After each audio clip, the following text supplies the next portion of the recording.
What's the most brutal thing a parent did during a custody hearing? I work as a court clerk, and I've seen some brutal custody fights. Parents using kids as weapons, lying about each other, spending fortunes on lawyers just to hurt their ex. But last month I witnessed something that still keeps me up at night. This couple, Sarah and Mike, were divorcing after 15 years. They had twin 8-year-olds, Luna and Jake. The hearing started like all the others. Lawyers arguing, accusations flying, both parents claiming the other was unfit. Then the judge asked to speak with the children privately. Luna and Jake came in holding hands, looking terrified. The judge, who's usually pretty stern, softened his voice. "Kids, I know this is scary. Can you tell me what you want?" Luna, the braver twin, spoke up. "We want to stay together. And we want Mom and Dad to stop being mad." Jake nodded and whispered, "We don't care where we live. We just want everyone to be happy again." The judge asked, "If you had to choose one parent to live with, who would it be?" Both kids started crying. Luna said, "That's not fair. We love them both the same." Here's where it gets heartbreaking. The judge called the parents back in and repeated what the kids said. Sarah immediately started sobbing. Mike put his head in his hands. For a moment, it looked like they might work something out. Sarah looked at Mike with tears in her eyes and said, "Maybe we can figure out joint custody? For their sake?" Mike nodded hopefully. "I'd like that. These kids didn't ask for this divorce." But then Sarah's lawyer whispered something in her ear. Her expression completely changed. She straightened up and said coldly, "Actually, Your Honor, I've changed my mind. I want full custody. Mike travels too much for work and he's never been the primary caregiver." Mike's face went white. "Sarah, what are you doing?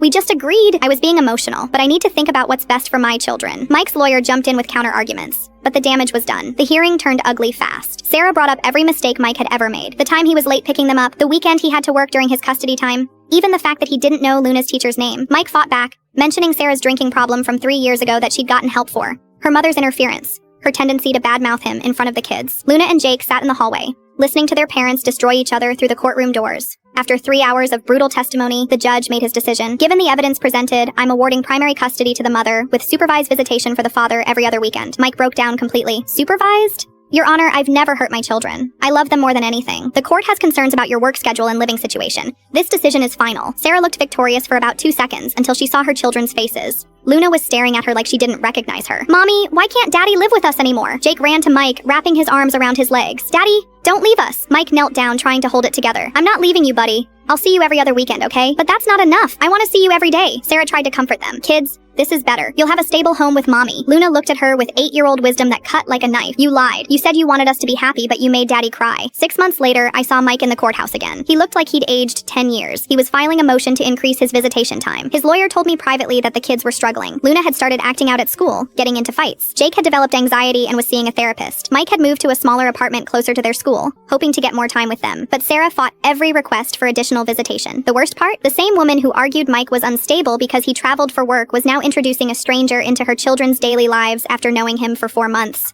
This justice system is fucked up.